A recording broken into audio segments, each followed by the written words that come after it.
네, 정치권 소식 살펴보겠습니다. 어제 더불어민주당 경선의 현장 투표 결과로 추정되는 내용이 SNS를 통해서 유포되면서 파문이 일고 있습니다. 당 중앙선거관리위원회는 진상조사위원회를 꾸리기로 했는데요. 네, 관련해서 오늘 두 분의 전문가 모시고 이야기 나눠보겠습니다. 최창렬 용인대 교수, 현경병 성균관대 초빙 교수 나오셨습니다. 안녕하세요. 안녕하십니까? 안녕하세요. 네, 먼저 지금 저희가 국회 취재기자 연결해서 이야기를 들어봤는데요. 먼저 민주당 경선 사전투표 내용이 유출된 것 아니냐라는 부분에 대해서 이야기를 했거든요. 먼저 이 부분 어떻게 좀 보시고 있나요? 아니 가능성이 농후합니다. 네. 왜 그러냐면은 네. 3월 21일 날 2차 선거인단 그 모집을 마감을 했거든요. 예. 그리고 그 다음 날이 22일부터 바로 전국 250곳에서 투표에 들어갔어요. 현장 투표에 들어갔죠. 예. 그러면서 상당수 투표가 이루어지면서 또 그 이후에 중간적으로 이 집계한 부분이 그 선거관리인단에 보고가 되고 진행이 된 것 같아요. 예. 지도부에도 가고. 네. 그렇다면 우리가 흔히 하는 말로 두 사람이 대화를 나눠도 보안이 유지가 어렵다는 건데 이런 정당 차원에서 복잡하게 움직이는데 네. 충분히 흘러나갔을 가능성이 있습니다. 네. 아니 그럼 이렇게 예견된 상황인데 전혀 대처를 안 했을까요? 참관인들이 거의 1,000명 정도가 참관하고 있기 때문에 네. 그리고 그 현장 투표가 250곳에서 치러지는 거거든요. 예. 동시에 전국 동시 현장 투표거든요. 선관위에서 관리해 주는 거고. 네. 그런데 참관인들이 거기서 있고 그리고 그 결과를 참관인들이 알 수 있게 돼 있어요. 네. 일단 지금 뭐 2명이 있어도 보안이 유지되기 어렵다고 얘기를 말씀하셨는데 예. 네.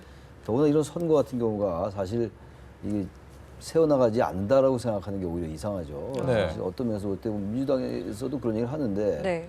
예고된 참사다란 말이 그래서 나오는 것 같아요. 네.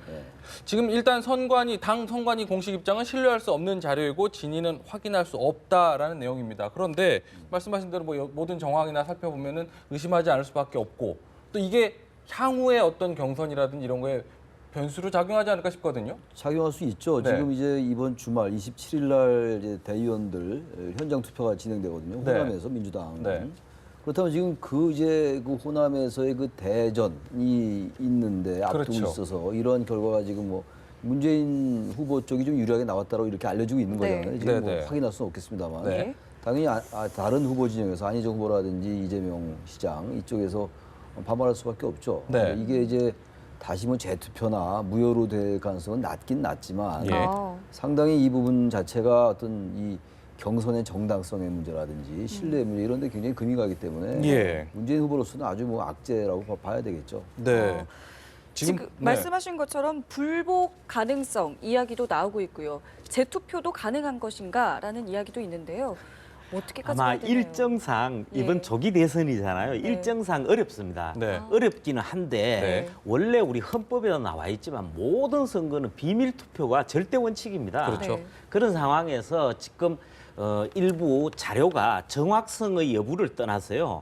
특정 후보에 대해서 압도적인 우세로 나타났다고 이게 흘러다녔고 SNS를 통해서 계속 유포되게 되고 있기 때문에 이렇게 되면요.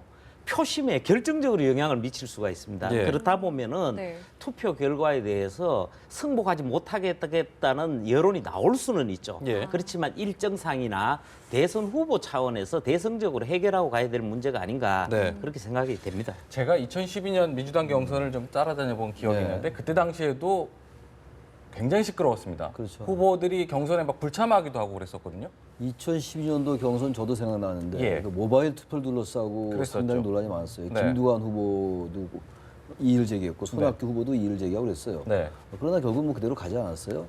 경선을 무효화시키거나 이 자체를 뭐 재투표는 지금 말씀처럼 시간도 없고 뭐 네. 그렇게 하기도 어려워요. 지금 네. 250개에서 동시에 선관위에게 위촉을 해서 한 거기 때문에 네. 어렵고 단지 이것이 이제 나중에 본선에서 말이죠. 민주당에서 이제 후보가 한 명으로 결정되지 않겠어요. 네, 예. 네. 나중에 이제 안희정 후보나 이재명 후보 측에서 이게 민주당의 하나의 이제 그 응집된 그러한 어떤 화력으로 나타나는데 좀 지장이 좀 있긴 있을 것 같은데 네, 네. 일정 부분 이 부분은 상당히 부주의한 거로 봐요. 1,000명이 그 결과를 아는데 어떻게 예. 결과가 안 나오겠어요. 2012년도 대선 같은 경우는 워낙에 이제 박빙이었기 때문에 그때 당시에 그 싸움, 그 논란이 그 작은 차이를 극복하지 못하는 한계로 작용했다라고 얘기했습니다. 물론 이번 대선 같은 경우 좀 다른 분위기긴 하지만 그 부분이 어떤 큰 영향이 될까 싶은 생각도 들고. 아니 있죠. 굉장히 아픈 상처입니다. 특히 떨어진 후보 같은 경우는 네네. 그 상처가 잊혀지지 않는 거죠. 손학규 전 그 고문의 경우에는 2007년에는 여론조사 반영 문제 때문에 승강이 하다가 결국은 받아들였지만 2위로 낙선하고 네. 네. 또 이때는 모바일 투표 공정성 문제로 인해 가지고 김두관 전 경남지사까지 포함해서 굉장히 논란이 됐죠. 네. 그러고 나서 또 학교 전 고문 같은 경우 2위로 낙선을 했었는데 네. 그 이후에 당 통합 자체가 굉장히 어렵습니다. 네, 그렇게 네. 되면은 그 합동 유세라든지 통합 캠프를 만들어서 힘있게 나가야 되는데 그런 부분에 굉장히 저해 요소로 작용할 수가 있는데 이번에요. 그 조금 논의가 될 수도 있다고 봅니다만은 지금 이미 문재인 후보, 안희정 후보 간에는 감정 차원으로 이미 싸움이 넘어가 있거든요. 예. 이런 상황에서 굉장히 논란이 될 가능성이 많습니다. 네. 이 얘기를 지금 좀 해보고 싶은 게 문재인 후보랑 안희정 후보 감정 싸움이 상당히 격해지고 있어요. 지금 네거티브 공방이 계속되고 있거든요. 어떻게 봐야 될까요? 지금 뭐 누굽니까 안희정 지사가 그 페이스북에서인가요? 예. 뭐 문재인 후보는 상대를 질겁하게 만들고 뭐 정 떨어지게 만든다 이런 표현 썼잖아요. 이건 안희정 후보가 그런 속내를 그대로 드러난 거로 보여지고 예. 이번에 이제 네거티브 논란이 나오면서 그 말이 촉발이 된 거거든요. 네. 문재인 후보가 그 경선 후보 토론회 때 그 전두환 표창장이 논란이 됐지 않습니까? 네. 예. 물론 이제 반란의 우두머리라는 말은 했는데 네. 전두환이 그러면서 어쨌든 자신이 그 공수 특전단 근무할 때 그 사진 보여주면서 이렇게 상도 받았다. 자신의 이제 부대 시절에 이렇게 열심히 했다는 것을 보여줬던 건데 예. 지난 얘기입니다만 사실 부대장 표창을 받았다라고 하면 되는 건데 굳이 전두환 얘기를 하니까 이게 상당히 민감할 수밖에 없었던 건데 이 부분에 대해서 촉발된 거예요. 이제 여기에 대해서 안희정 지사 측에서 상당히 이제 비판적으로 공세를 취하니까 네네. 문재인 후보가 이렇게 네거티브를 하면 어떡하냐 이렇게 하면서 서로 이제 공방이 오고 갔던 것이고 네. 그 전에 또 대연정과 선한 의지 발언을 두고 또 한 차례 또 그랬죠. 공방을 겪었어요. 네. 이 문재인 후보하고 이 안희정 후보 측이 그러다 보니까 상당히 이제 감정 싸움이 격해지고 있는 것 같아요. 네네. 그리고 이제 지금 전국 동시 현장 투표는 끝났습니다만 네. 아까 말씀처럼 27일 날 호남을 이제 출발로 해서 대연 현장 투표가 진행되거든요. 그렇죠. ARS 투표 같이 시작되죠. 그것을 앞두고 상당히 민감해 있는 상황이에요. 지금 지지율 격차는 좀 나고 있는데 네. 최근에 선한 의지 발언으로 안희정 지사가 좀 주춤했다가 네. 다시 조금 자기 페이스를 찾는 분위기거든요. 예. 그러다 보니까 더욱더 이런 것들이 더 격화되는 것이 아닌가 이렇게 보여집니다. 네네. 지금 이렇게 안희정 후보가 좀 강력하게 나오는 게 또 하나의 전략일 수도 있겠다는 생각도 들고요. 이게 글쎄요, 어떻게 좀 해석을 해봐야 될까요? 호남 경선을 저도- 앞두고 있기 때문에. 예, 저도 이런 경선이나 본선 여러 번 경험이 있습니다만은 나중에 가면요 전략적으로 접근을 하더라도 네. 감정 싸움으로 흘러가고 그 감정이 지워지지를 않아요. 네. 그런데 원래 집안 싸움이 더 무섭다 그러잖아요. 그런 차원이 있고 지금 우리 앵커님께서 말씀하신 부분으로 다시 돌아가야 되는데 네. 뭐냐면은 전략적인 측면입니다. 그 부분은 두 가지가 깔린다고 봅니다. 안희정 후보 측 입장에서는 우선은 호남에서 시작을 하기 때문에 예. 호남 민심을 한번 움직여야 되는데 여기서 승패가 결정된다고도 보거든요. 네. 그런 차원에서 봤을 때에 이번 그 네거티브가 감정 싸움으로 간 결정적인 계기가 방금 말씀하셨듯이 전두환 표창 논란입니다. 그렇죠.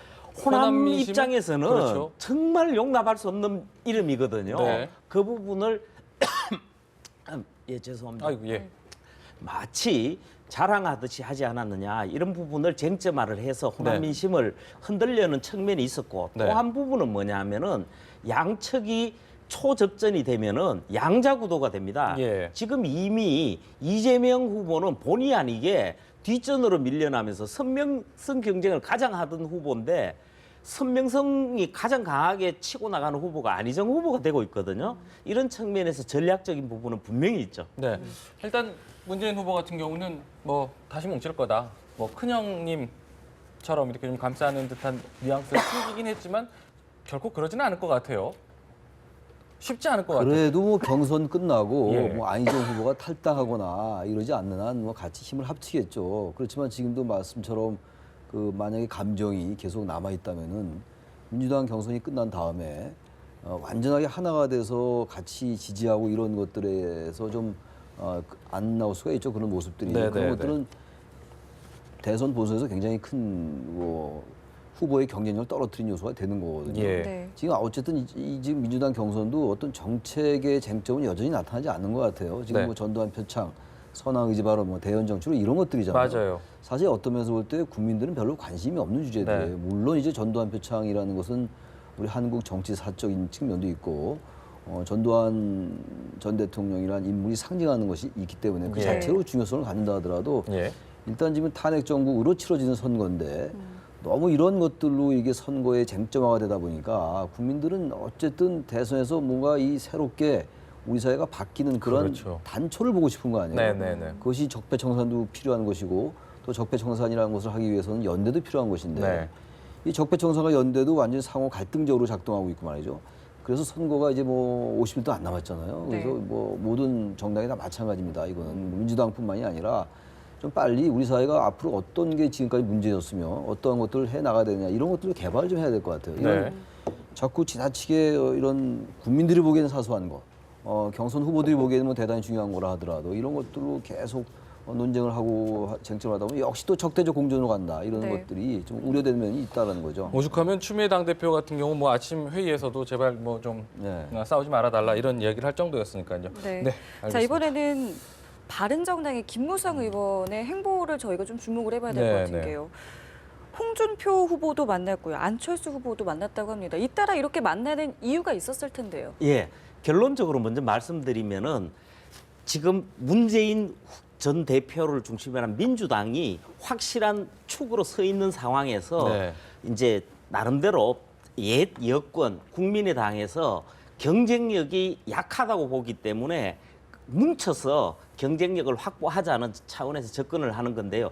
현재로서는 국민의당에서는 안철수 전 대표가 압도적으로 치고 나가는 상황이고 자유한국당에서는 홍준표 후보가 치고 나가는 상황이기 때문에 네네. 이 유력 주자와 만나두는 거죠. 그리고 김무성 전 대표 입장에서는 바른정당 경선에 나름대로 전력을 해야 하지만은 지금 그 남경필 후보 진영하고 유승민 후보 진영에서 그 부분에서 특히 유승민 후보 쪽에서 문제 제기를 하고 있는 상황에서 운신이 폭이 없는 상황에서 광폭 정치를 좀 해두는 거예요. 네. 그리고 또 지금 이 3당이 네. 개헌 그러니까 4년 중임제 분권 대통령제에 대해서 합의를 한상 했잖아요. 예. 이런 차원에서 큰 틀의 그 비문 연대 차원의 진행이 있기 때문에 그런 예. 과정에서 뭐 김무성 전 대표도 역할을 하고 있다 접근을 하면 될 것 같아요. 네, 뭐 아직까지 뭐 안철수 후보를 만났는지 여부는 뭐 정확한 사실은 아닌가 봅니다. 뭐 알려졌다 정도 수준인 것 같은데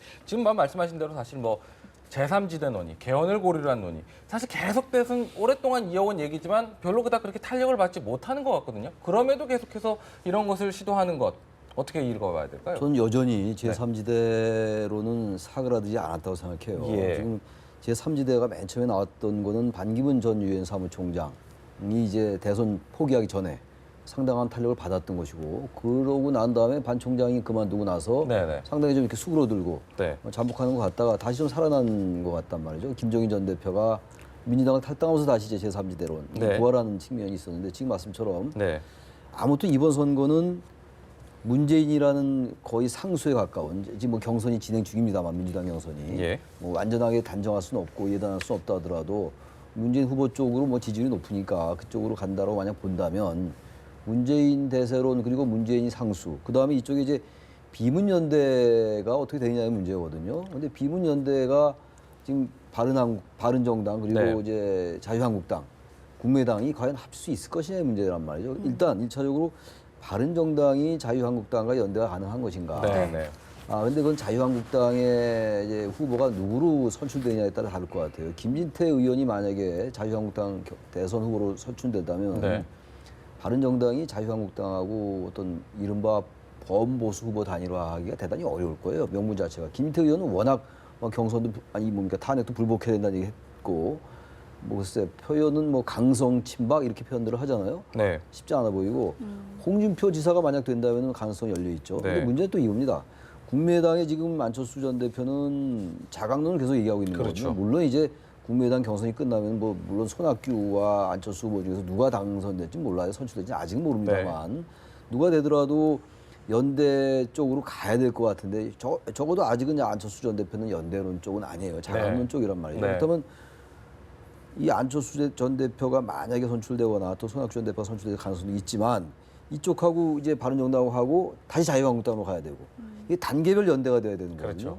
이른바 원샷 경선은 쉽지 않잖아요. 어차피 경선을 치르고 있으니까 각 그렇죠. 정당이. 각 정당들이 자신들의 정당에서 후보를 결정하고 네. 그다음에 김종인 전 대표라는 변수가 여전히 살아있잖아요. 예. 이분들과 같이 원샷 경선을 하면은 가능한데 지금 이런 원샷 경선이 쉽지 않을 것 같다라는 거예요. 네. 그래서 거기에 이제 매개 변수로 등장하는 게 개헌이잖아요. 그렇죠. 근데 개헌은 아까 우리 현 의원 말씀처럼 4년 중임제의 그 무슨 분권형 대통령제 이건 완전히 4년 중임제와 2원 집정 문제를 혼합시켜 놓은 거예요. 네. 방향성은 어느 정도 잡았다 하더라도 구체적이지가 않아요. 그래서 국민들의 공감을 얻을까도 당연히 공감 못 얻죠. 네. 왜냐하면 이것이 국민들의 그 개헌의 당위성은 동조한다 하더라도 그것이 네. 구체화되어 있지 않기 때문에 그 네. 역시 제3지대론이 살아있다 하더라도 탄력을 받을지는 여러 변수가 있다라고 보여집니다. 더구나 지금 얼마 남지 않은 선거 기간도 네, 그렇습니다. 큰 변수가 될 것 같네요. 알겠습니다. 저희 두 분 말씀 여기서 마무리 짓겠습니다. 오늘 말씀 고맙습니다.